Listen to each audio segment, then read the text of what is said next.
हम आपको बताएंगे जो स्थिति है, एग्जैक्ट स्थिति जो इस वक्त है। Before anything else, we are near a breakthrough but not yet there. अब 58 मीटर, कल मैं आपको बताया था कि 47 से थोड़ा सा ज़्यादा 47.2 48 मीटर्स अंदर गए थे, और उसके बाद से manual work has carried on.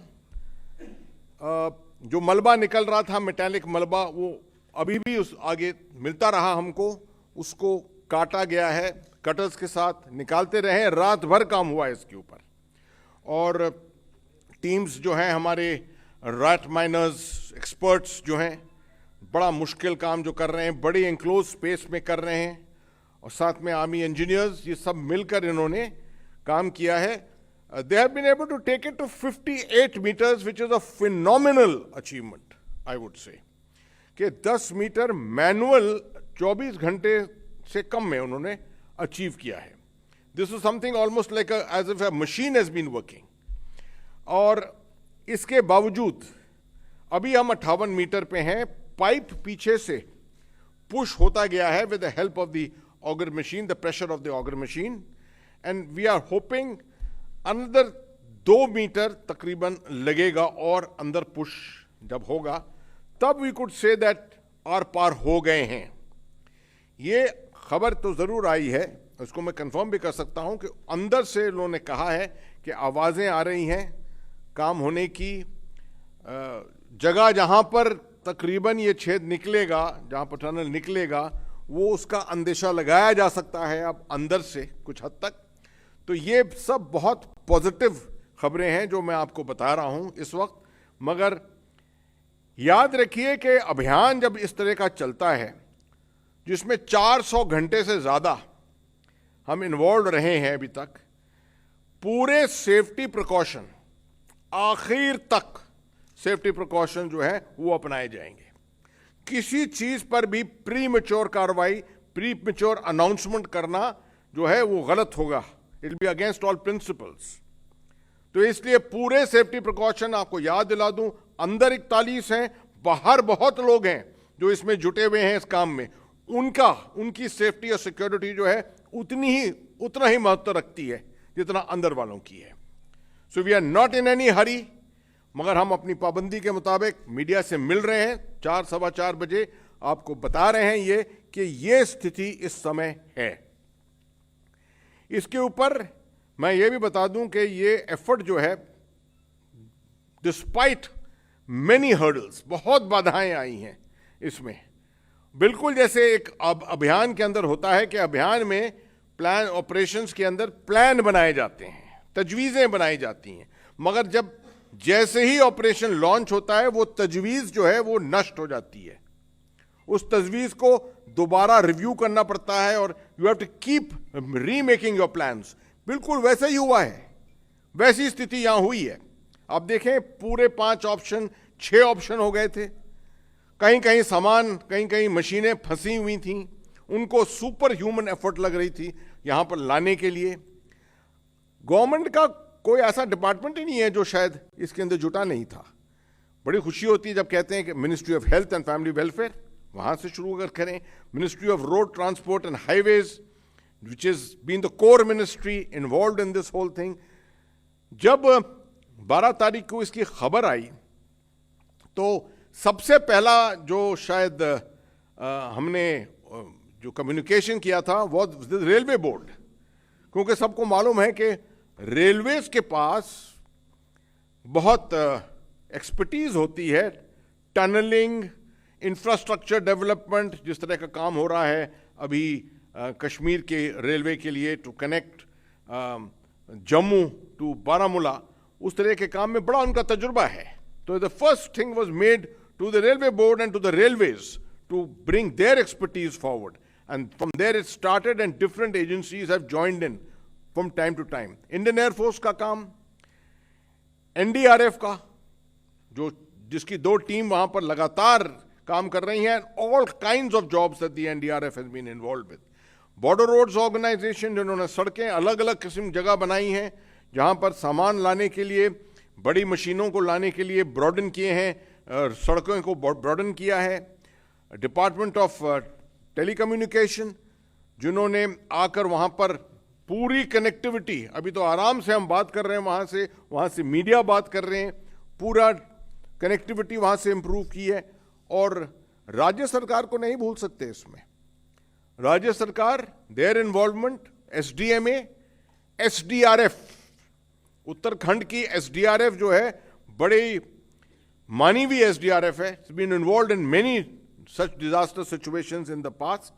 और आखिर में मैं समझता हूं लोकल एडमिनिस्ट्रेशन, बिना डिप्टी कमिश्नर साहब और एसएसपी के कोई चीज नहीं हो सकती कहीं।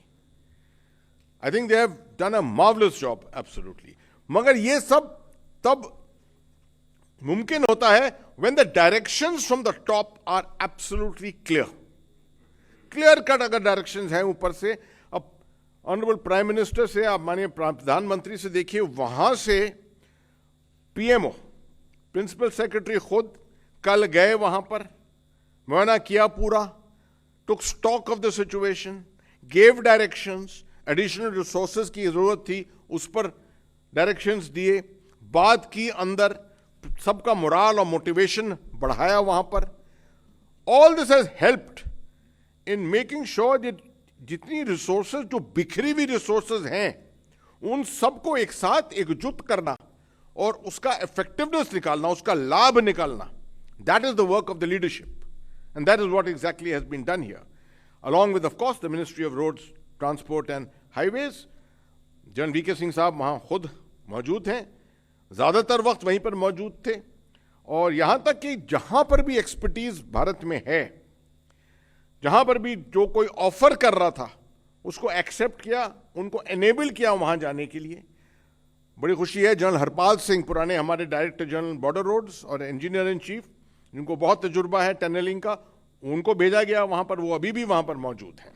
तो इस तरह से ऑल ऑफ गवर्नमेंट अप्रोच को प्रैक्टिकल तरीके से जोड़ा। मैं समझता हूं इसका बहुत दिनों से हमने शायद इतना बड़ा एग्जाम्पल नहीं देखा है। अब मैं आपको बताऊं कि कल शाम से क्या क्या चीजें हुई हैं वहां पर। ये सब जो आपको बताया है मैंने, वर्टिकल ड्रिलिंग भी चलती गई। अभी इस समय वर्टिकल ड्रिलिंग 45 मीटर्स, कल मैंने आपको 36 मीटर बताया था, अभी 45 मीटर पे है। मैं आपको इसलिए बता रहा हूं कि हमने अभी तक सब कुछ बंद नहीं किया, ये सोचकर कि हमारा हॉरिजॉन्टल प्रोब जो है वो सक्सेसफुल हो गया है और अब सब कुछ सही है और सब कुछ जो है वो खत्म होने वाला है। ऐसा कुछ नहीं है। जितने ऑप्शंस हैं, ऑप्शंस अपनाए हुए हैं अभी तक। 45 मीटर्स तक वो ड्रिलिंग पहुंच गई है। ये रिडंडेंसी के लिए है कि अगर किसी भी हालत में आखिरी क्षण तक अगर हमको कामयाबी नहीं पाई, कहीं नहीं मिली, तो उस हालत में ये 45 मीटर जो गए हैं, ये बहुत हमारे लिए सक्सेसफुल जो है वो हुए हैं, वो हमारे लिए बहुत इंपॉर्टेंट रहेगा, महत्व बहुत इसका रहेगा वहां पर।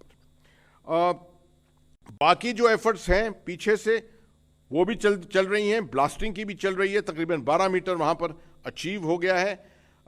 जो बाकी मशीनरी आ गई है उसको अभी स्थिर रखा हुआ है कुछ जगहों पर, मगर जैसी जरूरत पड़ेगी अगर, तो वो सब मूवमेंट वो भी शुरू हो जाएगा। मैं आपको बताता हूं चंद एक बातें कि जब इवैक्यूएशन फेज आएगा, और हम उम्मीद करते हैं कि जल्द से जल्द आएगा, प्रार्थना करते हैं, उम्मीद नहीं करते हैं, प्रार्थना करते हैं कि जल्द से जल्द ही आएगा। तो एनडीआरएफ का इसमें रोल बहुत इंपॉर्टेंट है। 3 टीम, 4 जवान की टीम, 12 लोगों की वो बनी हुई हैं, अंदर जाएंगी ऑर्गेनाइज करने के लिए। ये पूरा वो फ्रेश हैं, ऑर्गेनाइज करेंगे जाकर अंदर। एसडीआरएफ एनडीआरएफ को सपोर्ट देगी। साथ में जो हमारे मेडिकल पर्सनल हैं, पैरामेडिक्स, वो जाएंगे अंदर। एक पूरा मेडिकल प्लान बनाया हुआ है जो एग्जीक्यूट होगा ग्राउंड पर। पूरा जो लेबर है उसको ब्रीफिंग उनको इसके मुताबिक दी है। स्ट्रेचर्स के ऊपर, स्ट्रेचर्स के रिसोर्सेज, वहां पर स्ट्रेचर अगर किसी हालत में फंस गया तो वो कंटिजेंसी में किस तरह से उसको निकाला जाएगा, ये सब भी देखा गया है। ये अंदेशा लगाया है कि एक एक इंडिविजुअल को, आउट ऑफ द 41, एक एक इंडिविजुअल को तकरीबन 3 से 5 मिनट लगेंगे निकालने के लिए, ईच वन इंडिविजुअल। तो आप लगा सकते हैं कि आउटर लिमिट अगर हम देखें कि 5 मिनट अगर लगाते हैं एक इंडिविजुअल पे, वो तब एग्जैक्टली कंफर्म होगा जब पहला, दूसरा या तीसरा इंडिविजुअल निकलेगा। अगर 5 मिनट का भी अंदेशा लगाते हैं तो हम 3-4 घंटे, ऑलमोस्ट 3-4 घंटे लग जाएंगे, क्योंकि गैप भी होंगे बीच में, कुछ कंटिजेंसी होगी, कुछ इक्विपमेंट शायद टूटेगा, कुछ होगा, तो इसके मुताबिक आप 3 से 4 घंटे इसका अनुमान लगा सकते हैं। पोस्ट इवैक्यूएशन जो है, जब सब के सब निकल गए हैं बाहर, तो मैं ये भी बता दूं आपको कि अभी भी वहाँ पर चिनूक हेलीकॉप्टर, बड़ा वाला डबल रोटर का हेलीकॉप्टर, वो चिन्यालिसौर जो एयरफील्ड है 30 किलोमीटर दूर, वहाँ पर हेलीपैड भी है, बिल्कुल साथ में हेलीपैड भी है, वहाँ खड़ा हुआ है। उसका लास्ट टाइम है 4:30 बजे। उसके बाद वो जो है रात के वक्त नहीं फ्लाई करेंगे उसको। 4:30 बजे के बाद अगर ये डिले हो गया, डिले हो रहा है इस वक्त, तो अगले दिन सुबह उनको लाया जाएगा। वहां पर होल्डिंग फैसिलिटी है, 30 बेड की फैसिलिटी है वहां पर अस्पताल में, डिस्ट्रिक्ट हॉस्पिटल में, जो बिल्कुल तैयार है इस वक्त, और 10 बेड की फैसिलिटी वहां पर साइट पर है जो अभी तैयार हैं। तो इसलिए मेडिकल इंफ्रास्ट्रक्चर और मेडिकल वेलफेयर की तरफ से कोई गुंजाइश नहीं छोड़ी है, वो सब ठीक रहेगा। रात के वक्त चिनूक हालांकि फ्लाई तो कर सकता है, मगर मौसम भी इतना ऐसा नहीं है, और इतनी, मैं समझता हूं इतनी अर्जेंसी भी शायद नहीं होगी। अगर बहुत ज़्यादा अर्जेंसी है तो रात के वक्त 1 या 2 कुछ एम्बुलेंस के अंदर जल्द से जल्द नीचे ऋषिकेश उनको लाया जा सकता है। साइट के ऊपर ट्रायज किया जाएगा, प्रायोरिटाइजेशन किया जाएगा, जैसे कैजुअल्टी प्रायोरिटाइजेशन किया जाता है। हालांकि ये कैजुअल्टी नहीं है, मगर उसके बाद लाकर उनको जब नीचे हॉस्पिटल में वो दाखिल होंगे एक्चुअली, तो 48 से 72 घंटे की मॉनिटरिंग होगी सबकी, क्योंकि जब ह्यूमन बॉडी इतनी देर तक आइसोलेशन में, तकरीबन आइसोलेशन में, away from normal human activity रहती है, तो उसके ऊपर अलग अलग किस्म के असर आते हैं, based upon your physiology, based upon आपके साइकोसोशल मेकअप क्या है, तो उसको मॉनिटर किया जाएगा। कभी कभी हो सकता है कि किसी के ऊपर असर ज़्यादा हो, जो कुछ घंटों के बाद साबित होने लगे, just to foreclose that possibility. ये मॉनिटरिंग तकरीबन 48 से 72 घंटे तक चलेगी। मैं समझता हूं कि मैंने ज़्यादातर चीज़ें आपके लिए कवर कर ली हैं। इसके सिवाय के मैंने आपको सिर्फ ये नहीं दिया है कि फाइनल सिग्नल नहीं दिया है कि थ्रू एंड थ्रू रोशनी आ गई है, टनल बन गया है। मैंने आपको आखिर में मैं बताता हूं कि 2 मीटर अभी भी जो फाइनल पाइप्स का पुश था, करना था, वो फाइनल पुश अभी भी हो रहा था जब हम उठकर यहां पर आए।